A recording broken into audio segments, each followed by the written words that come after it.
A ver, pensemos en Venecia. Es como una ciudad imposible, ¿no? Que surge así de una laguna. Pero más allá de la postal, de los canales y los palacios, fue un gigante comercial. Su poder real no venía solo de barcos o ejércitos, venía de algo más, de un ingenio para los negocios muy particular.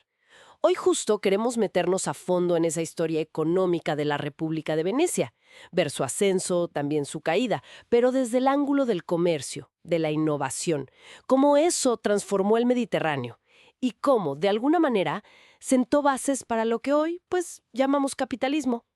Nos estamos basando en análisis que se enfocan justo en eso, en su historia económica, en su poder marítimo.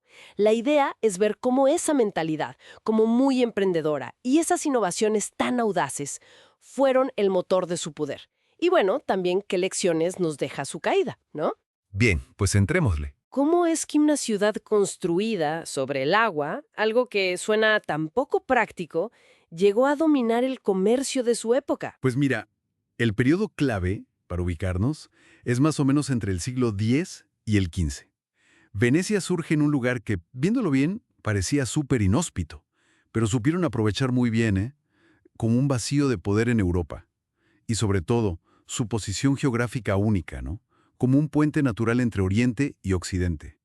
Su poder inicial no fue tanto militar, en el sentido clásico, sino más bien una visión muy estratégica enfocada al comercio. Vieron el mar no como un límite, sino como una oportunidad, una ruta hacia la riqueza. Claro, una autopista, como decías. Y una pieza central de esa autopista fue el famoso Arsenal de Venecia, ¿no? Se dice que era el complejo industrial más grande de Europa antes de la Revolución Industrial. Pero, ¿qué significó realmente en términos prácticos, estratégicos? Fue importantísimo, un verdadero motor de poder naval. El arsenal no era nada más un astillero enorme, era un sistema de producción, híjole, increíblemente eficiente, casi como una línea de montaje moderna, pero siglos antes. Esto les daba una capacidad brutal para construir, para reparar flotas a una velocidad que nadie más tenía. Dejaban atrás a cualquier competidor. Y claro, esa flota era vital para controlar las rutas marítimas. Las rutas que traían a Europa todos esos productos de lujo de Oriente, las especias, la seda. Venecia prácticamente se volvió el filtro, el distribuidor casi exclusivo de todo eso en Europa. Exacto. Quien quería comerciar en serio entre Europa y Oriente, pues tenía que pasar por Venecia o usar sus rutas. Controlaban el flujo. Y no solo las rutas, también perfeccionaron los barcos para eso. Desarrollaron naves como las galeras mercantes. Que eran como híbridas. Ah, sí, diseñados para carga pero también para defenderse, ¿no? Justo.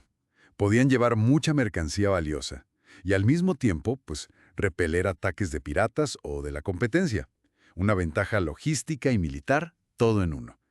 Pero aquí es donde la cosa se pone, yo creo, todavía más interesante. La innovación de Venecia no se quedó en los barcos o en el arsenal. Fueron pioneros, o bueno, perfeccionaron de forma crucial muchísimas cosas en finanzas y leyes. Por ejemplo, la contabilidad por partida doble.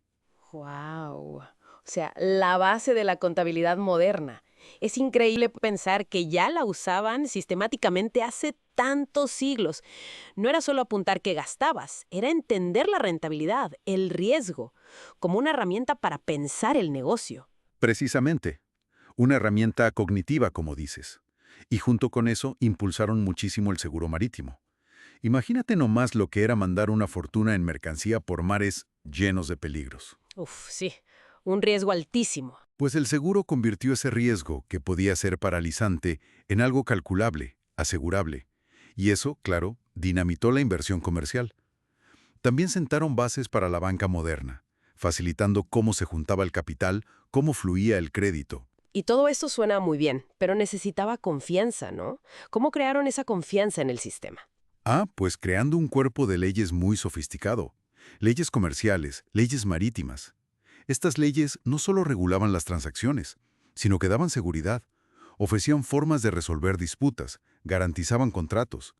Eso generaba una predictibilidad, una seguridad jurídica que atraía comerciantes de todos lados. O sea, un ecosistema completo. Exacto. Y el corazón de todo esto era Rialto, el distrito financiero.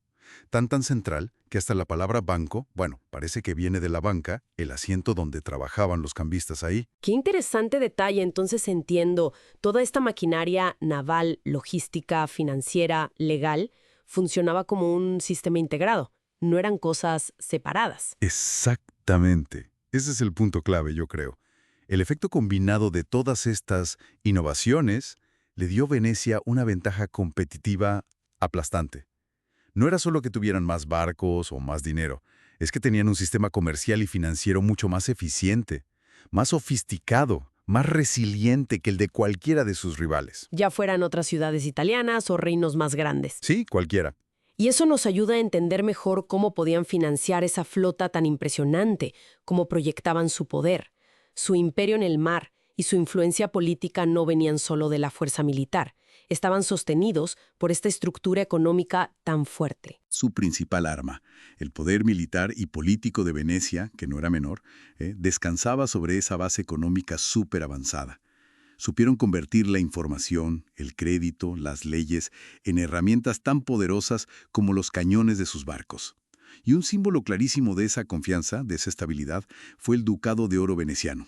El ducado, cierto. Una moneda que fue referencia internacional por siglos, ¿no? Por su pureza, su fiabilidad. Era como la moneda de reserva en el Mediterráneo y más allá. El estándar de oro, literalmente. Sin duda. Pero bueno, como todo en la historia, ningún sistema, por muy avanzado que sea, dura para siempre igual.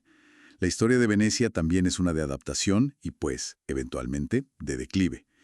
Un momento que marcó un antes y un después fue la caída de Constantinopla, en 1453, en manos de los otomanos. Eso debió ser un golpe durísimo para su red comercial en Oriente, ¿no? ¿Cómo les afectó en concreto? Fue un golpe estratégico y económico de primera magnitud, sí. Perdieron acceso privilegiado a mercados clave, bases importantes que tenían en el Egeo, en el Mar Negro. Y además, claro, marcó el ascenso de una nueva potencia, el Imperio Otomano, que iba a desafiar directamente su poder en el mar. Fue como el inicio de un proceso largo, complicado, de tener que reajustarse y, bueno, con el tiempo de perder esa posición dominante. Es un recordatorio de cómo factores externos pueden cambiar todo, ¿no? Aunque tengas el mejor sistema interno. Exacto. Por muy bien diseñado que esté tu sistema, siempre dependes del contexto geopolítico, económico. Entonces, si hacemos un balance, queda claro que Venecia fue mucho más que canales y góndolas. Fue como un laboratorio increíble de lo que hoy llamamos capitalismo mercantil. Una potencia que construyó su dominio sobre innovaciones logísticas, financieras, legales, que estaban muy adelantadas a su tiempo. Absolutamente. Y yo creo que las lecciones de su historia siguen siendo muy relevantes hoy. Nos enseña la importancia vital de la innovación constante, de saber adaptarse a los cambios del entorno, de construir sistemas que sean eficientes pero también confiables. Pero también es una advertencia, ¿no? Sobre los peligros de quedarse quieto, de la complacencia, de aferrarse a lo que funcionó antes y no saber responder a los grandes cambios estructurales, ya sean tecnológicos, económicos o geopolíticos. Eso puede desgastar hasta al imperio más sólido. Lo cual nos deja pensando. Si miramos nuestro mundo hoy, con estos flujos de capital digital, rutas comerciales que cambian por la tecnología, la geopolítica, estos gigantes corporativos que a veces parecen más poderosos que los países, ¿dónde podríamos ver a las Venecias de nuestro tiempo? ¿Qué actores están empujando hoy las innovaciones más fuertes en comercio, en finanzas? Y por otro lado, ¿cuáles podrían estar volviéndose vulnerables por no adaptarse, por no leer bien las corrientes que están transformando nuestro mundo? Es algo interesante para reflexionar, ¿no?